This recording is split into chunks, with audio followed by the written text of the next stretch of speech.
नमस्कार साथियों।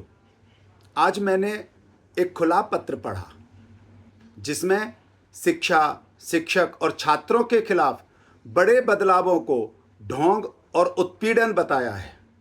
पढ़कर बहुत दुख हुआ और आश्चर्य भी कि इस पर उन साथियों की कोई टिप्पणी, कोई प्रतिक्रिया किसी भी ग्रुप में मुझे नहीं दिखी जो सीधे सीधे इससे जुड़े हुए हैं और बहुत ही बेहतर काम कर रहे हैं।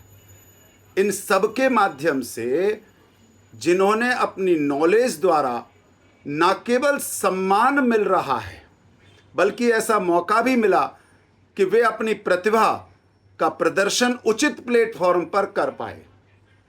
स्कूली एजुकेशन के साथ साथ NCERT हो या SCERT, दोनों ही जगह शिक्षा के क्षेत्र में बहुत ही बेहतर काम कर रहे हैं, पर पता नहीं वे क्यों चुप हैं। साथियों, 2015 से मैं इस सारे सिस्टम से जुड़ गया था। सबसे पहले उप शिक्षा निदेशक श्रीमान जंग बहादुर जी द्वारा विद्यालय में किए गए प्रयोग का मैं साक्षी रहा। मेरा विद्यालय भी पायलट प्रोजेक्ट के रूप में चुना गया। उसके बाद 2016 में मैं मेंटरशिप के माध्यम से पत्र में लिखित उन सभी तथाकथित ढोंग का प्रत्यक्षदर्शी रहा हूं। चाहे वह रीडिंग कैंपेन हो, चुनौती हो, प्रगति हो या मिशन बुनियाद, सभी में जिस प्रकार से दिल्ली के सभी शिक्षकों को भागीदार बनाकर शिक्षा के क्षेत्र में काम किया गया वो अद्भुत था। रीडिंग कैंपेन के माध्यम से पहली बार पता लगा कि दिल्ली के विद्यालयों में 9वीं कक्षा का छात्र दूसरी कक्षा के हिंदी और गणित की भी जानकारी नहीं रखता है। जब इसका पता लगा तो बहुत बवाल भी मचा। सभी ने एक दूसरे पर ब्लेम लगाना शुरू कर दिया। हमारे कुछ शिक्षक भाइयों का भी कहना था कि हमारे पास तो बच्चा 6ठी में आता है, 5वीं क्लास तक उन्हें कुछ नहीं पढ़ाया जाता, वह कोई जानकारी नहीं रखता है। प्रश्न उठता है तो हमने फिर 3 साल क्या किया। लेकिन इन सब के लिए भी किसी भी शिक्षक को कोई सो कॉज नोटिस या किसी भी प्रकार से सजा नहीं दी गई, उन्हें दोषी ही नहीं माना गया। हाँ, कारण को जाना, शिक्षकों के माध्यम से ही इसके लिए क्या उपाय हो सकते हैं वो किए गए। किस प्रकार से उन विद्यार्थियों के साथ काम हो सकता है, उन्हें अलग बिठाकर शिक्षकों द्वारा प्रगति बुक जो तैयार करवाई गई उसके माध्यम से उनको पढ़ाया गया। चुनौती मानकर और मिशन बुनियाद द्वारा भी शिक्षकों को दोष मुक्त रखकर काम किया गया। समय समय पर उचित बदलाव भी किए गए, लेकिन इन सब में शिक्षकों की भागीदारी पहली बार सुनिश्चित की गई और परिणाम भी अच्छे रहे। यह सत्य है कि विद्यालयों में शिक्षक की कमी के कारण और कार्यक्रमों की अनिवार्यता होने से शिक्षक हमारे ओवरबर्डन हुए। लगातार त्यागराज स्टेडियम में आयोजित कार्यक्रमों से कक्षाओं में पढ़ाई भी बाधित हुई। यह इसी प्रकार से हुआ जैसे पहले CCE आया था जो तैयारी के साथ नहीं था लेकिन उपयोगी बहुत था, सफल नहीं हुआ और वापस हो गया। नो डिटेंशन पॉलिसी के बारे में भी हम सब जानते हैं।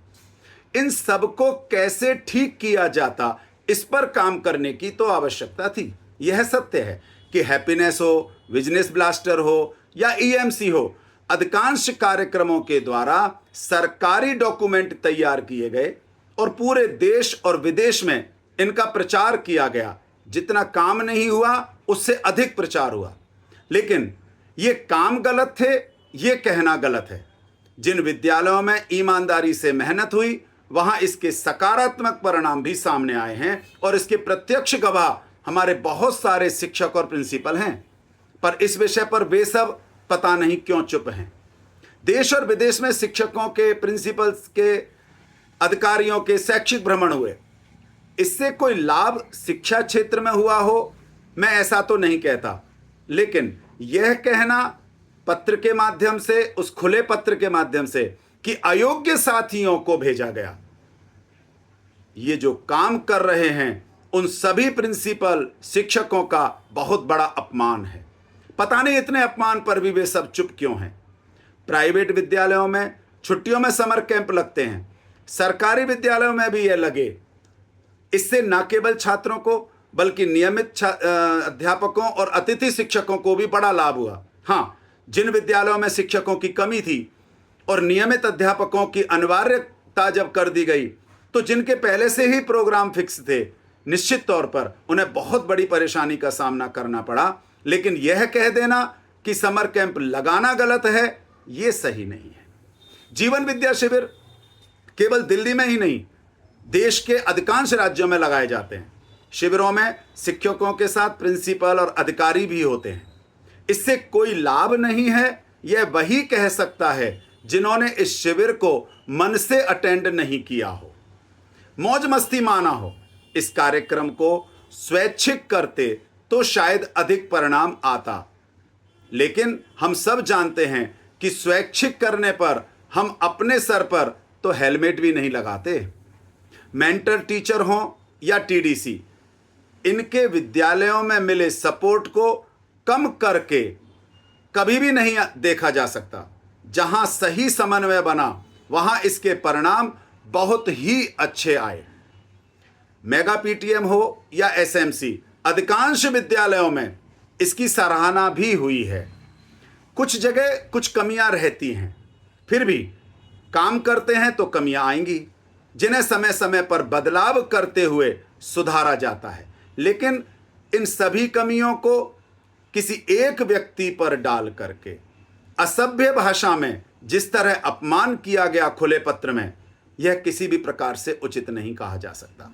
आप में से अधिकांश को शायद नहीं मालूम होगा कि शिक्षा में किए जा रहे इस कार्य करने के लिए जिस शख्स को टारगेट बना करके यह पत्र लिखा गया, उन्होंने आज तक शिक्षा विभाग से या सरकार से कोई भी मानधन नहीं लिया है। घर की स्थिति भी सामान्य सी है।